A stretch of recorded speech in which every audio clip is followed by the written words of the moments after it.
Senhor Jesus Cristo esteja com todos, agora e para sempre. Amém? Queremos convidar os irmãos para abrir a palavra de Deus. Nós estamos fazendo um estudo expositivo da primeira carta aos Coríntios. Então, 1 Coríntios, capítulo 1. E nós lemos até o versículo 9, no domingo passado, e nós vamos ler hoje o versículo 10 até o versículo 25. 1 Coríntios, capítulo 1, do versículo 10 ao versículo 25. Os irmãos achem e deixem a sua Bíblia aberta nesse texto. Nós iremos usar várias vezes esse texto como base de nosso estudo. Diz assim a palavra do Senhor: Irmãos, pelo nome de nosso Senhor Jesus Cristo, peço-lhes que todos sejam de acordo naquilo que falam, e não haja divisão entre vocês. Pelo contrário, que vocês sejam unidos no mesmo modo de pensar e no mesmo propósito. Pois, meus irmãos, fui informado a respeito de vocês por alguns membros da casa de Cloé, que há brigas entre vocês. Refiro-me ao fato de cada um de vocês dizer: eu sou de Paulo, eu sou de Apolo, eu sou de Cefas, eu sou de Cristo. Será que Cristo está dividido? Será que Paulo foi crucificado por vocês? Será que vocês foram batizados em nome de Paulo? Dou graças a Deus por não ter batizado nenhum de vocês, exceto Crispo e Gaio, para que ninguém de vocês diga que fui batizado em meu nome. Batizei também a casa de Esparfanas. Além destes, não me lembro de ter batizado algum outro.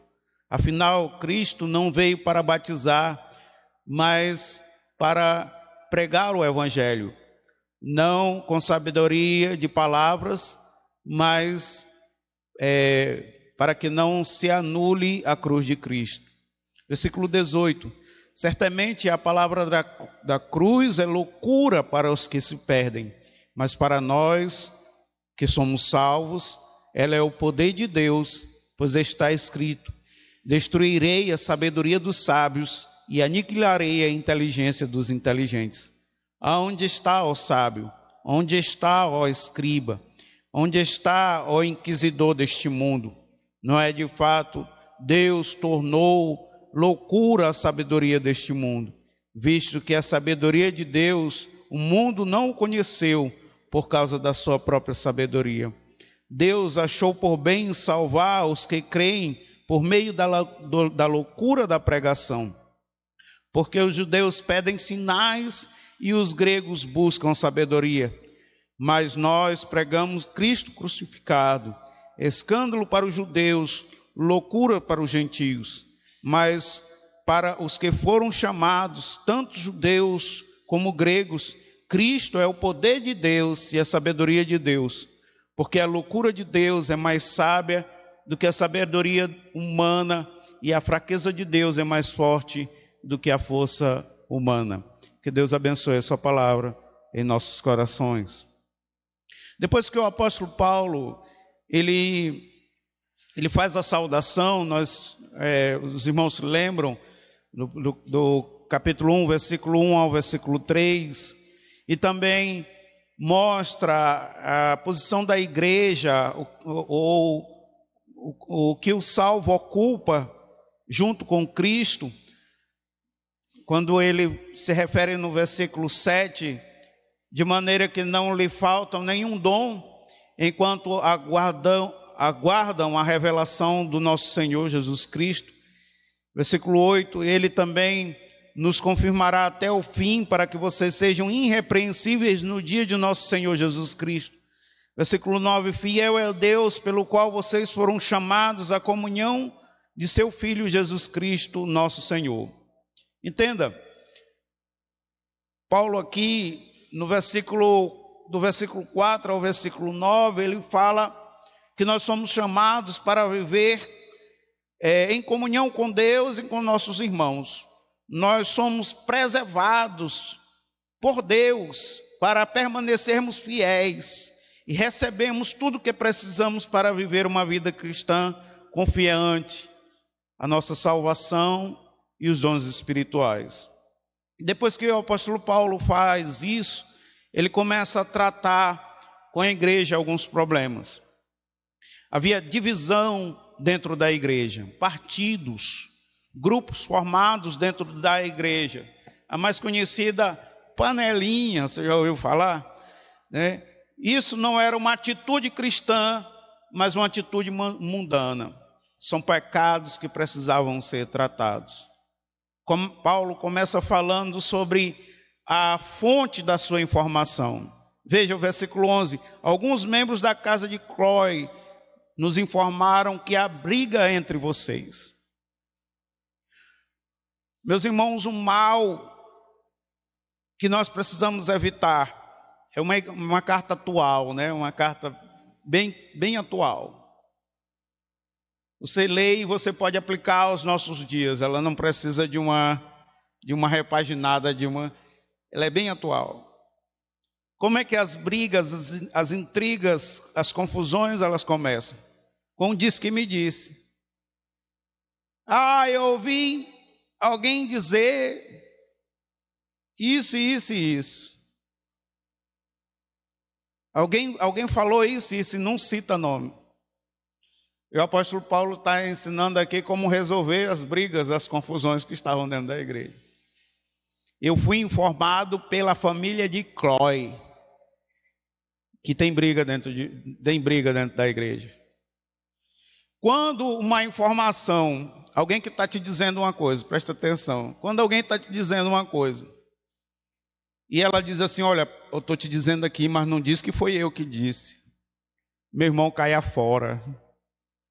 Isso é confusão. Isso é intriga.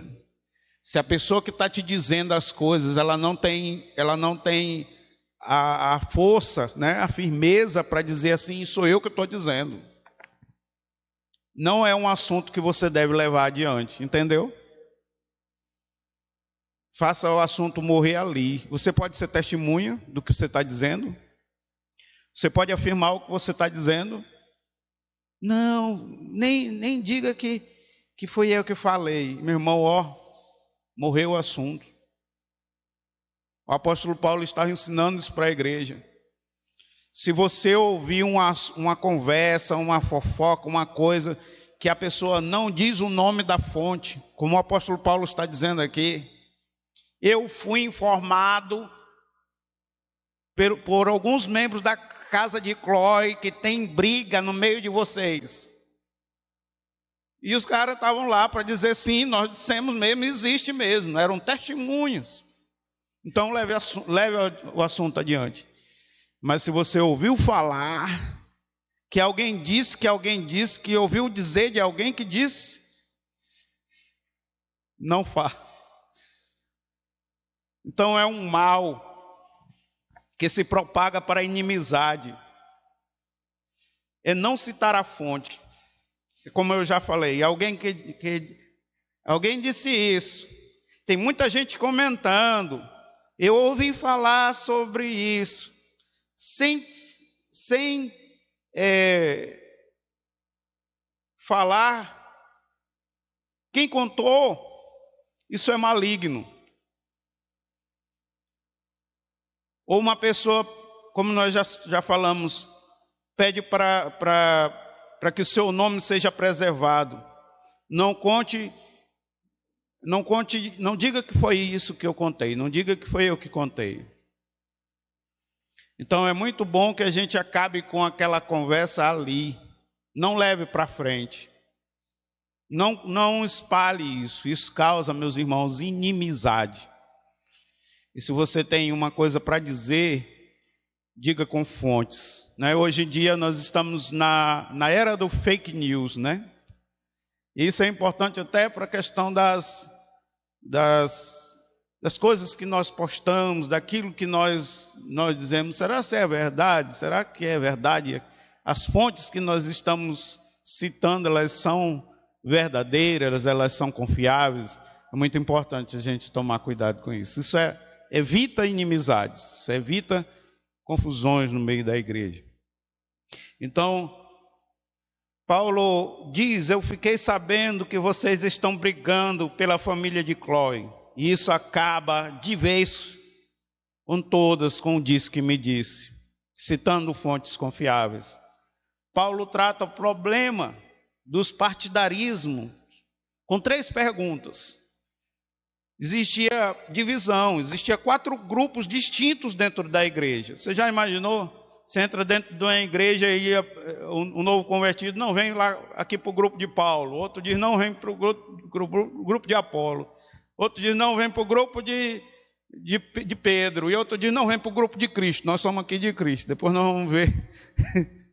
E Paulo começa a falar sobre esses problemas, essas divisões, né, dentro da igreja, fazendo 3 perguntas. A primeira pergunta que ele faz está no versículo 12. No finalzinho do versículo 12, versículo 13, ele diz: será que Cristo está dividido? Né? Ele faz essa pergunta. É muito interessante, meus irmãos, essa pergunta que o apóstolo Paulo faz. Ele está perguntando: eu prego um Cristo? É isso que ele está perguntando. Apolo vai pregar outro Cristo, ele está pregando outro Cristo. Pedro está pregando outro Cristo. Não, a mensagem do evangelho é uma só. A mensagem que está sendo pregada é uma só. Por mim, por Apolo, por Pedro, todos nós estamos pregando um único evangelho e um único Salvador. Cristo não está dividido para que a igreja viva dividida, para que a igreja viva de panelinha, para que a igreja viva de grupinhos. E nós precisamos tomar cuidado com isso, meus irmãos, porque aquela igreja era uma igreja do Senhor, e é uma exortação para nós como igreja do Senhor. Nós temos que tomar cuidado com isso, de fazer grupinhos, né? Nós temos que tomar cuidado para não cair nas mesmas armadilhas que a igreja de Corinto caiu. O evangelho é um só, e só existe um Salvador. Paulo não pregava um Cristo, Pedro não pregava outro Cristo, Apolo não pregava outro Cristo, mas todos pregavam um só evangelho. Era comum, nós precisamos entender isso, na cultura dos coríntios. Eles iam para praças públicas, e ouviam ali os filósofos. Era um lugar comum onde se debatia assuntos variados. E os cidadãos ali de Corintos, eles tinham um hábito de dizer assim: olha, eu sou do grupo do filósofo tal. E outro diz: não, eu gostei mesmo, foi de filósofo fulano de tal.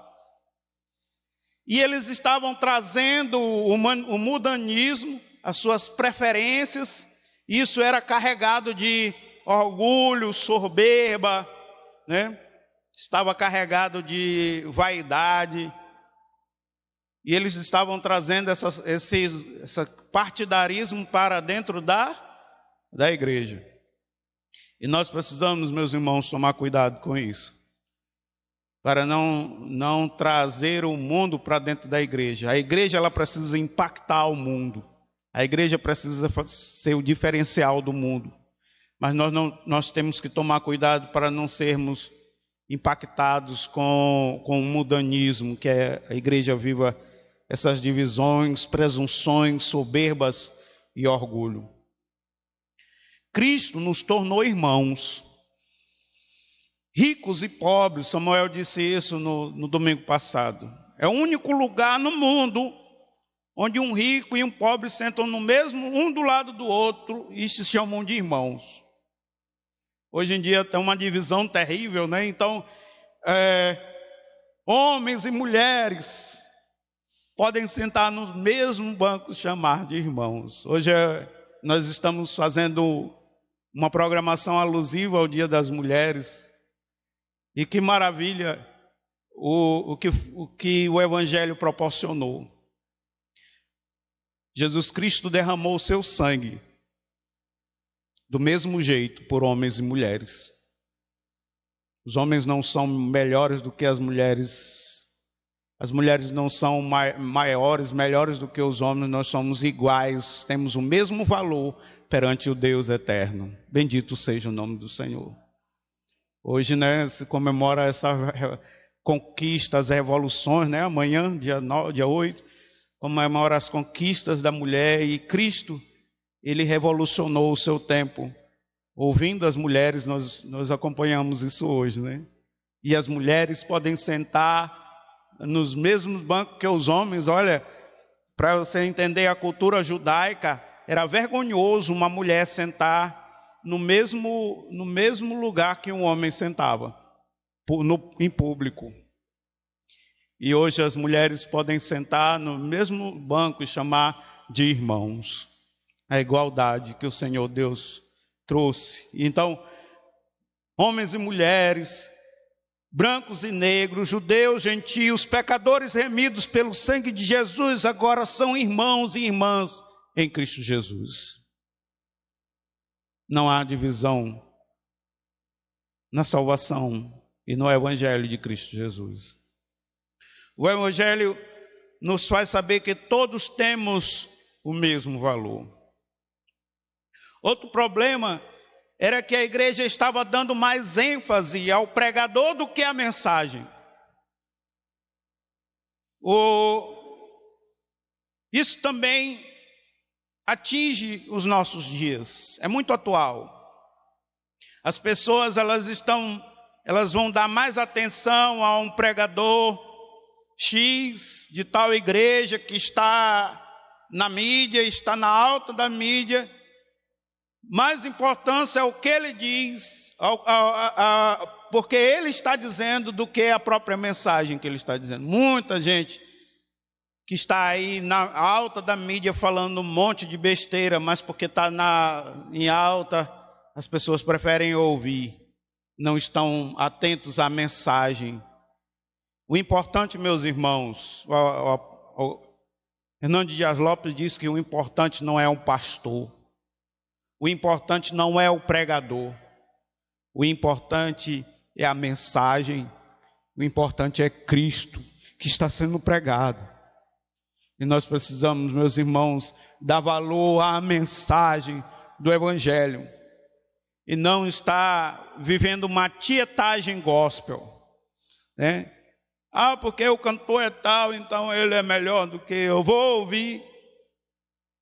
Mas preste atenção e dê mais valor à mensagem do que ao pregador.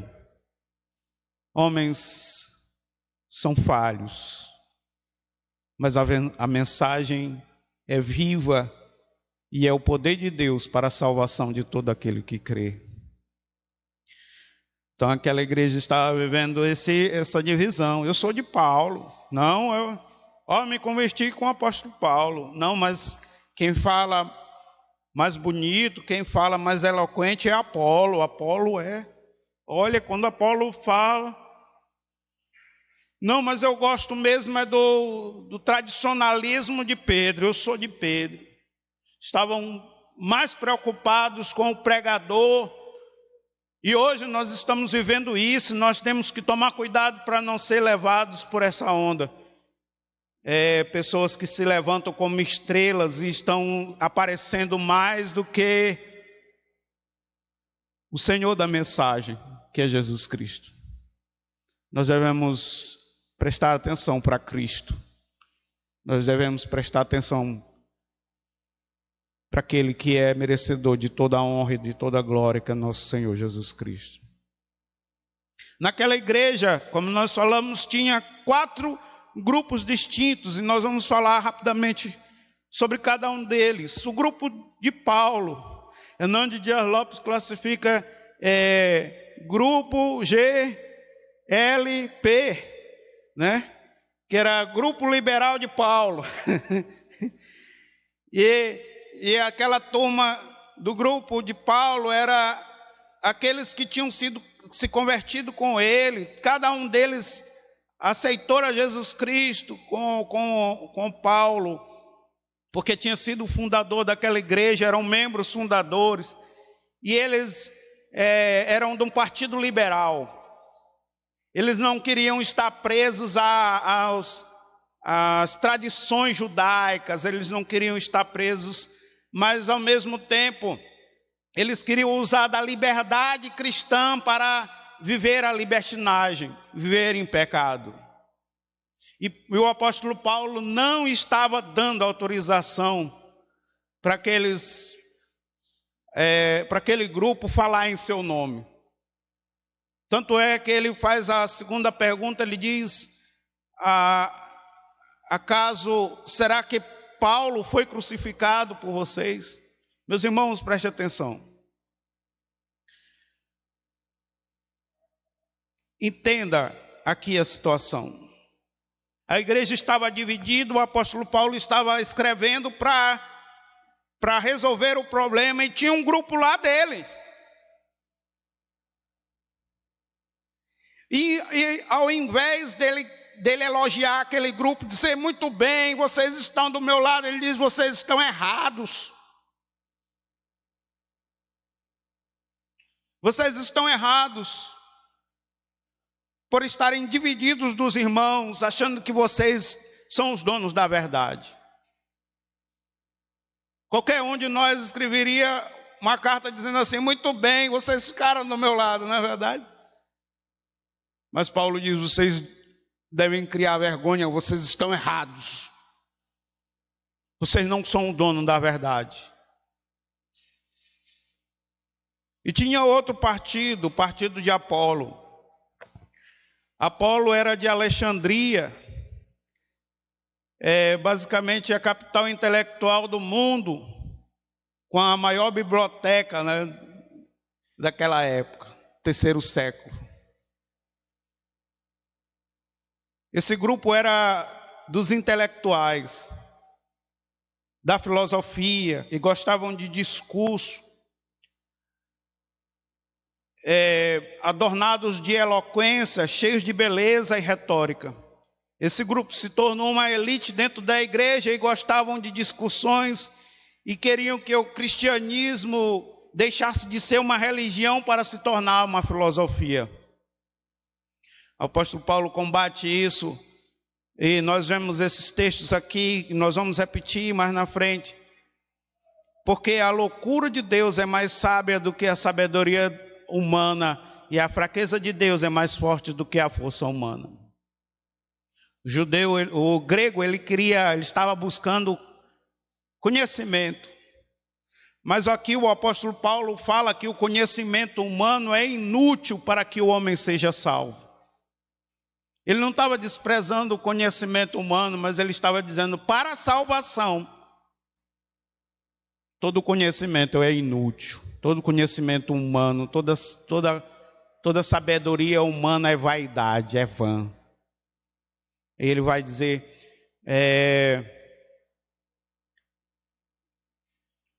onde está o sábio? Versículo 20. Onde está o sábio? Onde está, ó escriba? Onde está, ó inquisidor deste mundo? Não é fato de que Deus tornou loucura a sabedoria deste mundo, visto que a sabedoria de Deus o mundo não pôde conhecer por causa da sua própria sabedoria, mas Deus achou por bem salvar os que creem por meio da loucura da pregação. Então ele mostra ali que aquela classe que estava buscando sabedoria intelectual, como se esse conhecimento agregasse a sua salvação, ele diz: olha, esse conhecimento não agrega salvação. O que agrega a nossa salvação e o que vai acrescentar é a pregação do Evangelho. É o Evangelho de Cristo Jesus. Tinha um outro grupo, o grupo de Pedro. formado por prosélitos judeus, gostavam de observar os ritos e cerimoniais judaicos, legalistas que ensinavam que os homens deveriam obedecer às leis para ser salvo, um tipo de cristianismo judeu. E nós vimos na palavra do Senhor que por intermédio da lei nenhum homem será justificado, mas pela graça sois salvos mediante a fé em Cristo Jesus. Havia prosélitos judeus que haviam se convertido ao Evangelho, mas eles queriam trazer os ritos judaicos, a observação de cerimoniais, e esse era o grupo de Pedro. Também foi exortado por Paulo. E outros dizem, eu sou de Cristo. Não é bonitinho assim? Rapaz, eu também até queria ser de Cristo, mas meus irmãos, não se enganem. Dos 4 grupos, esse era o pior. Porque eles se achavam acima das autoridades humanas. Eles diziam, nós não temos líderes humanos, nós recebemos uma iluminação aqui tão alta que nós não precisamos nos submeter a autoridades humanas. Era isso que eles estavam dizendo. E eram tão orgulhosos que diziam que quem não era do seu grupo, quem não era do grupo de Cristo, nem salvo não era. Porque precisava ser iluminado, precisava receber uma iluminação, e depois dessa iluminação não precisava nem da liderança humana. Muitas das vezes, meus irmãos, nós vemos isso acontecer. Pessoas começam a estudar e ingressar no conhecimento bíblico e depois se envaidecem de uma forma em que não se submetem à autoridade. Deus deixou a autoridade. Nós precisamos estar debaixo dessa autoridade para ser abençoado. Você não está acima da autoridade que Deus constituiu sobre você. Por mais iluminado que você seja, e por mais que você seja até uma pessoa mais santificada ainda do que a sua autoridade, você não está acima da autoridade. E o apóstolo Paulo estava criticando também aqueles que diziam, eu sou de Cristo. Não é porque eles estavam dizendo, nós somos seguidores de Cristo, mas é por causa desse entendimento. Somos seres iluminados aqui, e quem não for do nosso grupo não é salvo, quem não for do nosso grupo, e nós não precisamos nem de líderes, nem de pastor, nem de liderança. Eu posso ser crente em minha casa, eu posso ser crente sozinho. Conhece alguém assim? Nós, meus irmãos, precisamos estar submissos à autoridade. Paulo confronta esse problema de divisão com as 2 últimas perguntas. Será que Paulo foi crucificado por vocês? Versículo 18 do capítulo 1 vai dizer, certamente a palavra da cruz é loucura para os que se perdem, mas para nós que somos salvos, ela é o poder de Deus.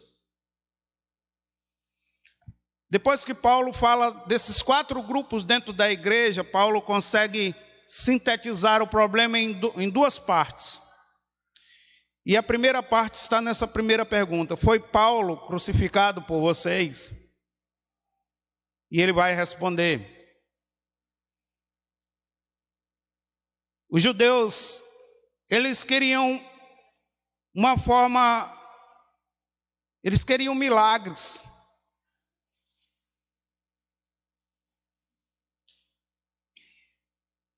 Mas foram rejeitados porque não reconheceram Cristo crucificado. Era o maior milagre que eles poderiam ter. Eles teriam um perdão dos seus pecados. Pelo sacrifício de Jesus Cristo na cruz, os judeus tropeçaram na cruz, ignorando tão grande salvação.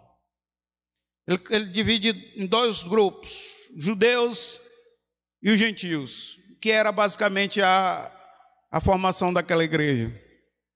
Eles disseram os judeus tropeçaram na cruz, não reconhecendo que era por intermédio da cruz que o homem era salvo. Meus irmãos, voltando ao entendimento, Cristo morreu e derramou o seu precioso sangue por cada um de nós.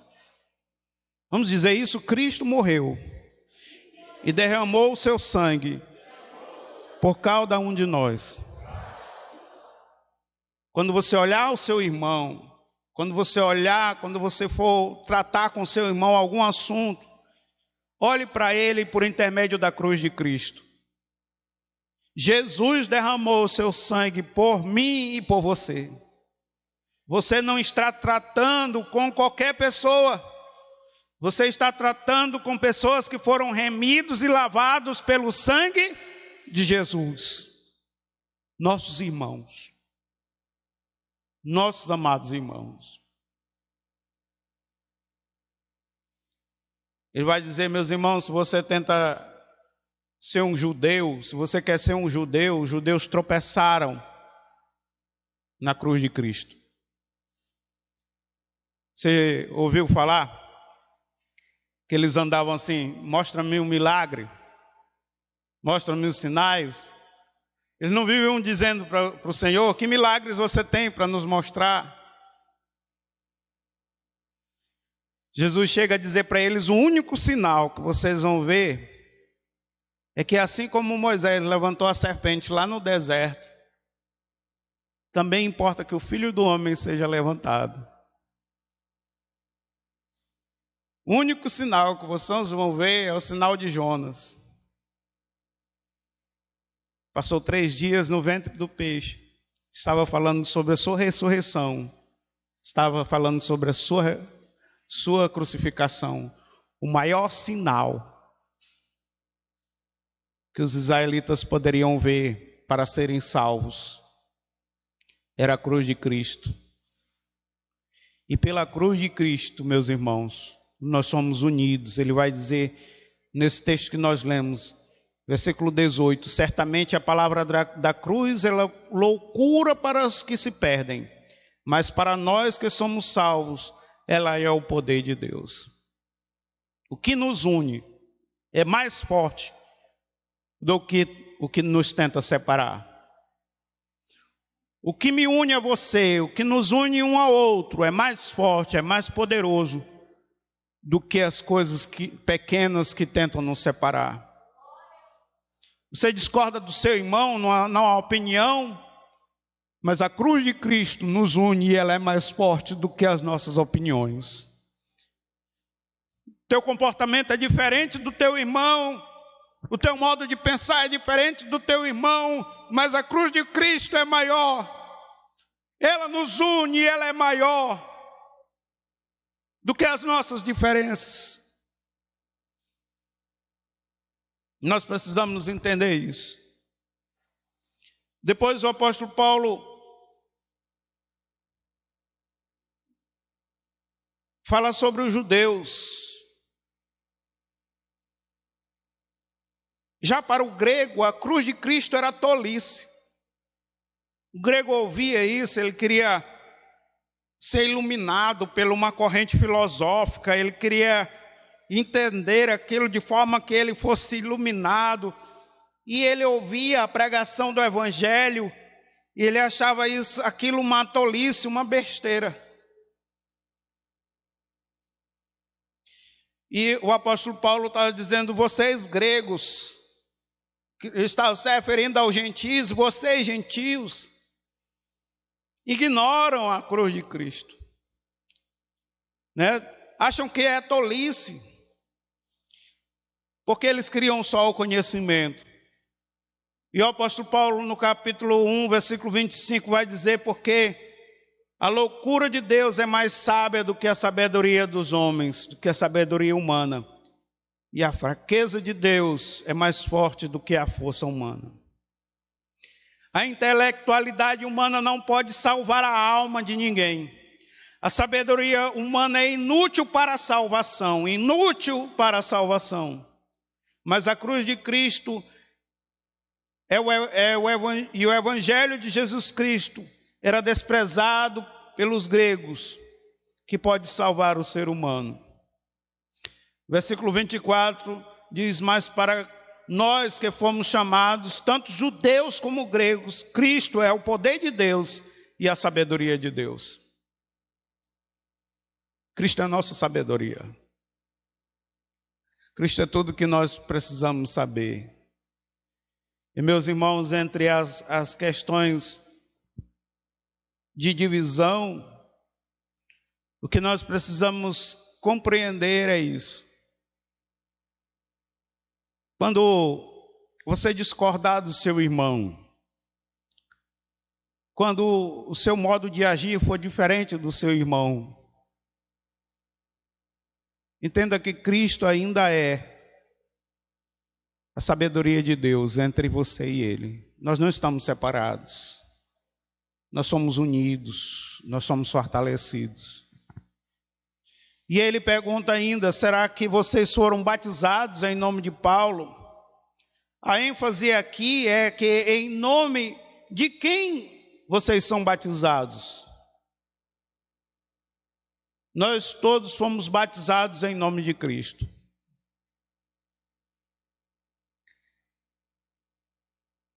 E não devemos viver divididos, ou achar que somos superiores ou inferiores, mas unidos em nome do Senhor Jesus Cristo, em quem fomos batizados. Nós somos unidos, meus irmãos, em nome de Jesus. E nós vivemos essa união. Não é quem nos batizou, mas em nome de quem nós fomos batizados. O apóstolo Paulo, quando escreve ainda aos Coríntios, ele diz que todos nós fomos batizados em um só Espírito. Isso é, todos nós recebemos o Espírito de Deus.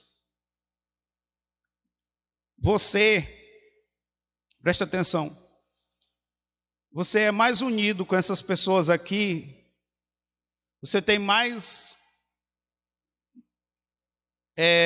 coisas, mais ligação com essas pessoas aqui do que com a tua família de sangue. Cristo morreu por ti, morreu também pelo teu irmão. Deus derramou o seu Espírito sobre nós. E nós não devemos, meus irmãos, viver separados. Aplicação.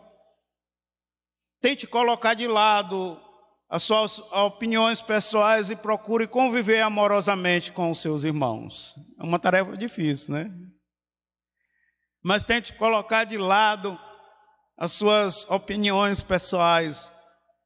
Não tente impor o teu comportamento, o teu modo de pensar para as pessoas. Tente conviver com elas. E coloque de lado, se for necessário, as suas opiniões pessoais. E procure viver amorosamente com os seus irmãos. Nunca permita se sentir superior ou inferior.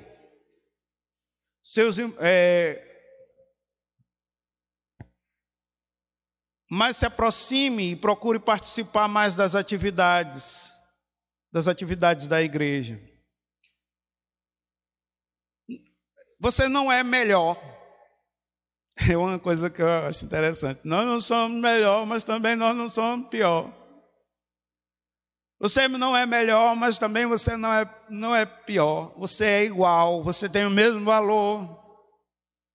Jesus Cristo morreu na cruz pelos teus pecados e também morreu na cruz pelos pecados do teu irmão aí do lado, da tua irmã aí do lado. Nós somos batizados em nome de Cristo. Não se sinta inferior. Não se sinta superior, lute contra isso.